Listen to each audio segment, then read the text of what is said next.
Well, months ago, Bob and I had talked about the preaching plan for the fall, and we decided to go through some of the minor prophets. He's going through Jonah. Last week, we looked at Zephaniah, and I knew he was going to be out of town this Sunday, so I decided to preach from Habakkuk. And oh, how God knew exactly what we would all need to hear today. It's been about 6 weeks now since Harvey hit, and many of us may be asking the same question that Habakkuk wrestled with so long ago, and that is, why? Why did the flood come? But really just why about so many other things that's going on in our lives that we go to Him and we don't understand, and we wrestle and we ask the Lord, why? Why did you do this? Why are you not answering? Where are you? So we ask the Lord these questions, I think, just because we don't understand. Our mind is not the mind of God. We have a little mind compared to His mind, and He's got the plan, and so often we don't. And if we go to the very beginning of the Bible, we look at Adam and Eve, and God told them not to do something, and they did it. And because of that, sin came into the world. We live in a corrupt, evil, and fallen world, and we can look at that and go, it's not my fault. I didn't do this. God, why didn't you just put a stop to that? You could have stopped them, and we could be living in a perfect world right now. God, why didn't you just put a stop to that? I just don't understand. World War II began in 1939, and Germany invaded Poland, and after 6 years of fighting, over 60 million people lost their lives. So we asked the Lord, why? Why did you allow all this violence and injustice to happen? Did you not see what was going on? All these innocent people were being persecuted and killed. Why didn't you do something? Why didn't you put a stop to this? I just don't understand. From 1958 to 1962, not 10 people died, not 100, not even 1,000, but over 45 million people died in China because of a famine. Why, Lord? I don't understand. You could have, you're God, you're big, you're mighty, you're powerful, you can do anything. Why didn't you just put a stop to this? On September 11th, 2001, terrorists hijacked several planes, and they used them as bombs to attack us, to attack America. And that day, over 3,000 people lost their lives. Why, Lord? Well, how can you tolerate this violence and this wrongdoing? Didn't you see what was happening? Why didn't you put a stop to this? Why, Lord? On November 13th, 2002, my son Kevin was born with Down syndrome. He had 4 holes in his heart. We've been praying and praying for healing. God, heal him. We knew he was going to be born with Down syndrome. God, heal him, heal him. And on that day, he was born with Down syndrome. And I remember looking out the window at the hospital and just crying and saying, Lord, why? Why didn't you hear my cries? Didn't you hear them? I've been praying for so long for healing. Why didn't you heal Kevin? On August 25th, Hurricane Harvey made landfall with winds topping 130 miles per hour, and the rain just kept coming for days and days and days. A rain gauge near Highlands, Texas registered 51.88 inches of rainfall, breaking the record for the continental U.S. And if it was just that, if it was just the rains that came, and if it was just we lost some possessions and a few things, okay, maybe we can understand that, but many people died. Many people lost their lives in the flood, and we go, Lord, why? Don't you see the devastation? Don't you see the flooding? Why didn't you put a stop to this? Why, Lord? And as we look at the beginning of the week with the shootings and so many other things that happen in this world, why, Lord, do you allow these things to happen? Why do you do these things? Why do you not hear our prayers and answer them? And it was similar questions like these that Habakkuk wrestled with so long ago. He didn't understand what God was doing in his day, and he was looking to God for answers. So as you turn to Habakkuk in your Bibles, we're going to be looking at his letter. It's only a few chapters. But Habakkuk was a minor prophet. We don't know a bunch about him, but he was a prophet for the southern kingdom, Judah. He was a musician. And he most likely ministered between 639 and 609 BC. during the reign of King Josiah. And if you remember your kings, King Josiah was a good king. He was a godly king. He did what was right in the eyes of the Lord. He worshiped him, and he began to purge the evil from the land by removing all of the idolatrous high places. So he was a good king. But after him came his son, and his son was Jehoiakim, and he was an evil king. He did what was evil in the sight of the Lord. And during this time, the Babylonians, they emerged as the world power. They had defeated the Assyrians. After that, they defeated the Egyptians. And then just a few years after this, in 606 BC, King Nebuchadnezzar led the march to Jerusalem and forced Jehoiakim to swear allegiance to him. So it was during this time that Habakkuk wrote this short letter with this mighty army emerging as a world power coming to take over. So even though Habakkuk didn't understand, as we look through this short letter, he didn't understand what was God doing. He didn't understand what was happening. We see that he was going to the right place to get his answers. He was going to God.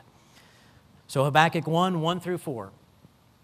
The oracle that Habakkuk the prophet saw, "How long, Lord, must I call for help, and you do not listen, or cry out to you about violence, and you do not save?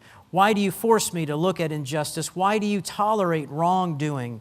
Oppression and violence are right in front of me. Strife is ongoing and conflict escalates. This is why the law is ineffective and justice never emerges. For the wicked restrict the righteous, therefore justice comes out perverted." So we get the sense here from verses 1 and 2 that the prophet, that Habakkuk, he's been crying out. He's been praying to God for so long. He's praying to him about all the injustice that's in the land, and he wants it to stop. He wants an answer. He's going to God. He wants God to do something about this. He's wondering, why doesn't God hear me? Why is God being silent? And most likely he took this silence as tolerance for wrong. And Habakkuk, he couldn't take it. He couldn't take the frustration anymore. If God is so good and loving and powerful, why doesn't he just hear my prayers, and why doesn't he put a stop to all of this? And so often, if we're honest, that's all of us. We ask the Lord all of these questions. How long, Lord? How long must I be in pain? How much longer do I have to go through this? When is it going to be enough? When are you going to hear my prayers? Why is this happening? Are you listening, Lord? Are you even there? Where are you? So we go to him and we ask him all of these questions, just like Habakkuk did. And the situation in Judah does not look good. In Habakkuk, he describes the scene well here. There is injustice, wrongdoing, oppression, violence, strife, conflict, and evil is prevailing. So Habakkuk, he doesn't understand why the Lord will not act. Why will he tolerate all this evil that's going on and do nothing about it? He thought the Lord was doing nothing about it. The wicked men that Habakkuk is referring to are most likely the leaders of Judah. They should have known God. They should have known God's ways, but they were turning from God and turning from God's law. So it appeared to Habakkuk that evil was victorious and the righteous were defeated. So in Habakkuk's eyes, there was no hope in sight. So Habakkuk is crying out to the Lord for help and again for God to please do something. So even though Habakkuk seems mad, frustrated, and perplexed and doesn't understand what's going on, he doesn't just keep it all bottled up inside. He goes to the one that can help. He goes to God. And I think this is so key for all of us today because we're all dealing with stuff. We're all, we've been talking about Harvey a lot lately, but we're all dealing with stuff before the flood came. We've all got financial problems and relation stuff and job stuff and physical stuff. We've all got stuff going on. And so instead of keeping all those things bottled up, we have Jesus. And we can go to Him every second of every day and give Him everything and lay everything at His feet and find the hope and the peace and the rest that we all need, even if we don't understand what's going on. And for me today, my how long, Lord, and my why, Lord, is about my daughter, Courtney. Some of you know, but maybe not many of you know because she's pretty quiet about her her pain that she goes through. For years now, she's been suffering from complete body pain. She started with basketball and volleyball and saying she was hurting, and we just kind of thought that was from diving on the ground and this and that, and just her injuries not healing, or maybe it was growing pains. But she continued to complain about the pain that was in her body. And over the years, we've taken her to different doctors and tried different medicine and physical therapists and diets and all of that. And probably in the past 5 months, it's gotten drastically worse, where she's got severe body pain, headaches, and because of the headaches and the body pain, she can't sleep at night. So she's in a lot of pain just about every day. If you ask her, how are you doing? She says, bad. Where do you hurt? She says, everywhere. So my how long, Lord, my why, Lord, is, Lord, we're praying for Courtney. Why don't you answer? Courtney's been praying for healing. Why don't you answer her? Me and Tisha have been praying for healing. Why don't you answer her? The elders here have been praying for healing. Lord, why don't you answer her? God, we beg you, please, how much longer until you answer our cries for healing for Courtney? And I don't know. I don't know why he hasn't answered yet. But just like Habakkuk, I'm going to continue to go to the one that I know who's sovereign and in control, the one that I know can heal, and I'm going to lay my request at his feet until he does. And again, I'm sure all of us have something like this in your life. Something that you're praying for, something that's going on in your life, something that's going on in your family or friend, or something that you're praying for. You're crying out to him. And I encourage you to continue. Continue. As Bob preached a few weeks back, crying out to him is a good thing. Going to God with all of our concerns, all of our problems, all of these things is a good thing, of going to him and laying our request at his feet. And now, after so long, Habakkuk finally gets an answer from the Lord. It may not be the answer he was wanting, but he gets an answer from the Lord. Verses 5 through 8. Look at the nations and observe. Be utterly astounded, for something is taking place in your days that you will not believe when you hear about it. Look, I am raising up the Chaldeans, that bitter, impetuous nation that marches across the earth's open spaces to seize territories not its own. They are fierce and terrifying. Their views of justice and sovereignty stem from themselves. Their horses are swifter than leopards and more fierce than wolves of the night. Their horsemen charge ahead. Their horsemen come from distant lands. They fly like an eagle swooping to devour. Verses 5 and 6 are so powerful. After Habakkuk's been crying out to the Lord for so long, God answers. Was God dead? No. He's alive. He's sitting on his throne. Did he need hearing aids? No. He heard Habakkuk the whole time. Was God taking a long nap? No. He was working behind the scene the whole time. Basically, God responds and says, I'm doing something. I'm not going to tolerate Judah's injustice anymore. Watch and see what I'm going to do. So what was he doing? In the background, he was raising up an entire nation to bring judgment to Judah because of their sins. So Habakkuk, he didn't see it. He didn't understand it. And so because he didn't understand it, he took that as God's doing nothing. God doesn't care. He's not alive. He's not there. He's doing nothing. He just doesn't care about my situation. But God was in control. He was working the whole time. God had a plan. Habakkuk just didn't understand it. And so we may not understand what happens in our lives at times, just like Habakkuk, and that's okay. Wrestling with God and going to God through prayer to try to find out what He's doing and to find out truth is a good thing. We may not get a clear answer from God like Habakkuk did, but wrestling with Him and seeking truth and putting our trust in Him is what we should be doing. Because when we do that, we will find and see that He is in control. He's sitting on His throne. He's God. We're not. And He's got the perfect plan. And so often we want Him to do our plan, but we just need to let Him be God and let Him work out His perfect plan.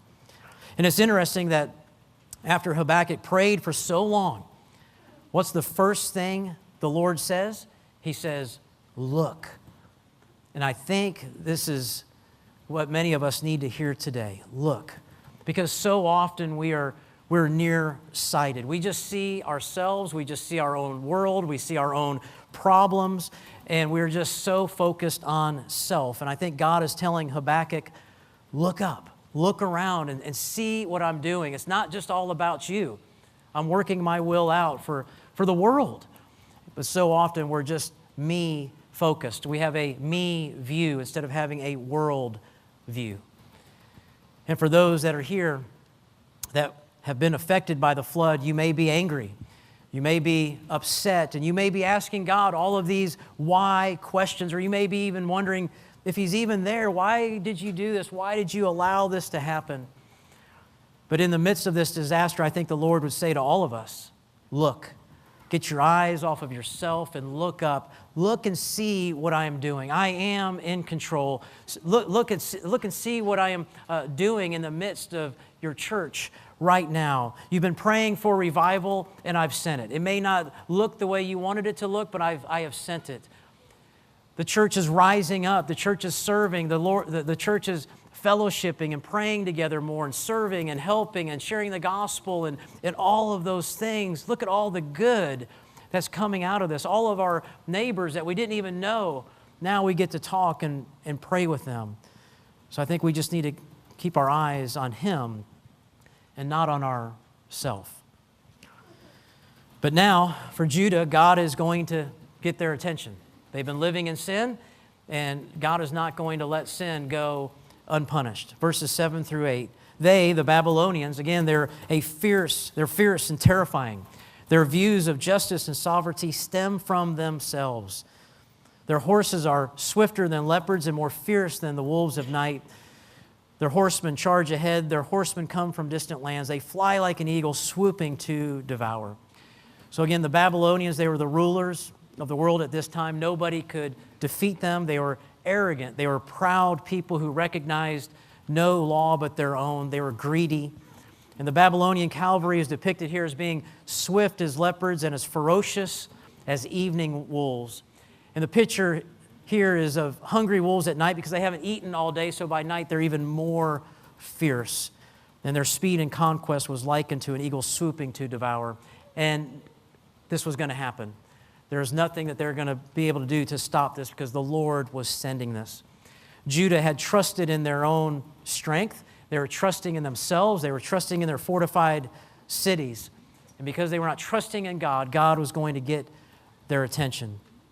So again, Habakkuk, he just can't believe this. Why is God allowing this sin in the land? And now he's probably saying, I can't believe you're sending this nation that's more sinful than us to destroy us. I just don't understand.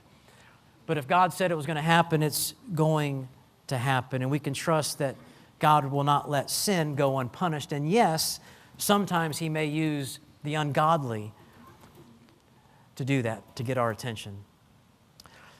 So God used the Babylonians to cause Judah to look up to Him. And maybe, just maybe, He's allowed Harvey to hit us so that we would get our eyes back on Him. I talked to a lady the other day, and she had about 3 feet of water in her house. And so you know the picture. They had to gut the whole house and put everything out to the curb. It was a disaster. But as I was talking to her, she says it's hard, it's not fun, and all of that. But in the midst of talking to her, she said, I'm glad it happened. I've been living for myself. I've been comfortable. I haven't had my eyes on Jesus. And because of this made me trust Him. This made me put my eyes back on Him. So just maybe the Lord has allowed this to happen for all of us to get our eyes back on Him.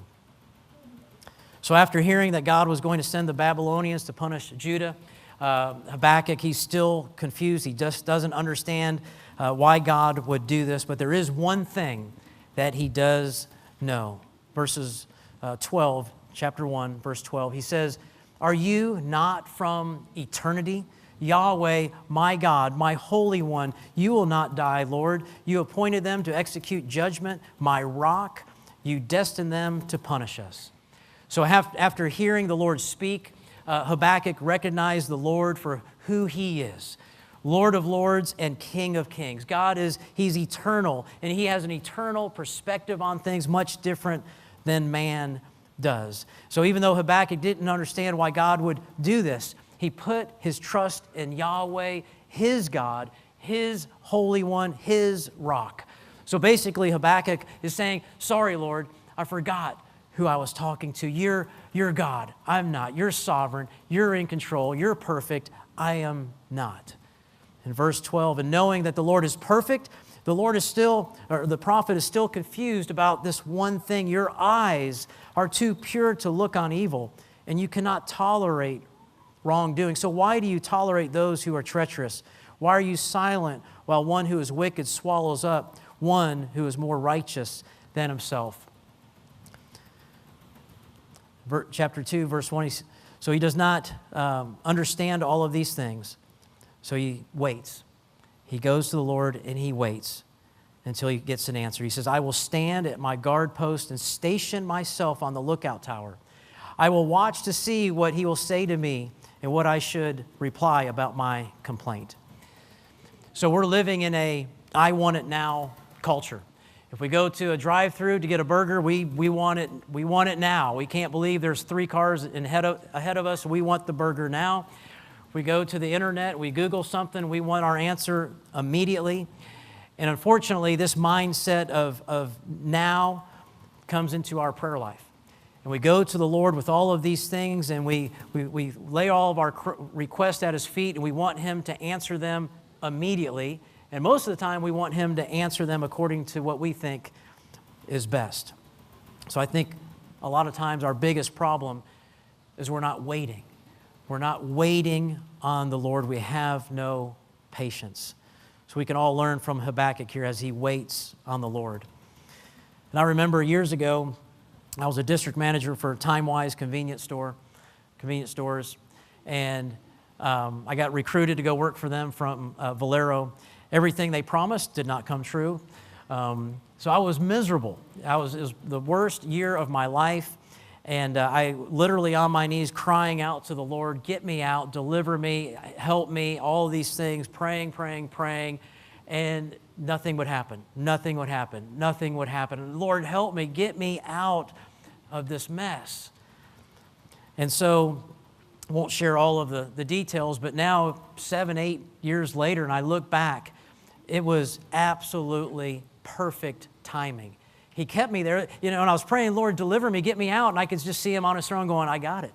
I've got the perfect plan. Just trust me. It's going to take a little time, but just trust me. But I just kept, being anxious and get me out. And as I look back, and I thought I was going to go to Lubbock and get on staff at a church there, and the Lord shut the door there, and I come back, and I went to school, and I didn't want to go to school, but He opened up the doors to go there. And while I was at school, I go to Walgreens so I can have health insurance for my family, and I meet Bruce and Annie there, and they get saved. And then right when I got on staff here, we just planted Oak Creek, and that opened up the position for associate pastor and a bunch of other stuff. And so as I look back, it was all absolutely perfect. But in the midst of it, I didn't understand. I didn't see Him working all these things out. And so I was not trusting Him like I should. But I look back and it was all perfect. So we need to learn from Habakkuk and wait on Him. Trust that He has the perfect plan. He's working all things out for His glory. Chapter 2 through 4. So again, after Habakkuk prays and waits, the Lord answers. And again, sometimes we get an answer, sometimes we don't. But the Lord is calling us to trust Him. Write down this vision, clearly inscribe it on tablets so one may easily read it. For the vision is yet for the appointed time. It testifies about the end, and it will not lie. Though it delays, wait for it, since it will certainly come and not be late. Look, his ego, the Babylonians, is inflated. He is without integrity, but the righteous one will live by faith. So God is clear, and He wants Habakkuk to write down everything so that his word would be preserved and so that the people would know what God had said. And everything God said and everything He said that was going to happen, it was going to happen. If God said it, it's going to happen. He's sending judgment. There's no escaping the judgment that He's about to send. And at the end of the Lord's reply in verse 20, He says, "But the Lord is in His holy temple. Let everyone on earth be silent in his presence. So for Habakkuk, the message was clear. Stop complaining, stop doubting, stop questioning me. I'm alive, I'm sitting on my throne, I'm ruling, I'm reigning, and I'm working out my perfect plan. You just need to trust me. Habakkuk was to stand in humble silence before the King of the universe. And so we too, at times, we need to stop complaining. We need to stop doubting. We need to stop questioning Him, and we just need to start trusting Him with whatever's going on in our lives. He sees it. He knows it. We were at Kima the other day, and we were walking into the aquarium to just look at the fish. So we're walking in there, and I was looking at this fish. It was just a weird-looking fish, and he had this big thing sticking out of his forehead. And I was just looking at the fish going, God knows about this fish right here. He knows it. He created the fish. He knows exactly where he's at. He knows where all the fish in the world are. How much more does he know about us and what's going on in our lives? We can trust him. But we just need to stop complaining so often and stop doubting. And so often when we live in this state of trust, then we can find the peace and the joy that we so want and so desire. But when we live in that state of not trusting, that's when the frustration comes in. And that's when the sadness and the depression and all these things creep in. So we need to stay in this state of trust. So Habakkuk started out, how long, Lord, must I call for help, and you do not listen, or cry out to you about the violence, and you do not save. But after the Lord answers him, Habakkuk ends his letter by saying, I will rejoice, just like the song we just sang. I will rejoice in the God of my salvation. Yahweh, my Lord, is my strength. He makes my feet like those of a deer and enables me to walk on the mountain heights. He had a new perspective. He started seeing things the way the Lord sees things. J. Ronald Blue writes in his commentary on Habakkuk, Habakkuk's book begins with an interrogation of God, but ends as an intercession to God. Worry is transformed into worship. Fear turns into faith. Terror turns into trust. Hang-ups are resolved with hope. Anguish melts into adoration. What begins with a question mark ends with an exclamation point. The answer to Habakkuk's why is who. His confusion, why all the conflict, is resolved with his comprehension of who is in control. God. God is in control. He's in control of every aspect of our lives. He has plans and purposes behind everything he does. We may not understand why God permits evil among us. We may not understand why bad things happen around us. We may not understand why God doesn't do the things that we want him to do, but we can place our trust in him, trusting that he's in charge. He's on his throne. He's sovereign. He's ruling and reigning. Nothing catches him by surprise. We just need to lift our eyes from self and look to him and trust that he's working all things out for his glory.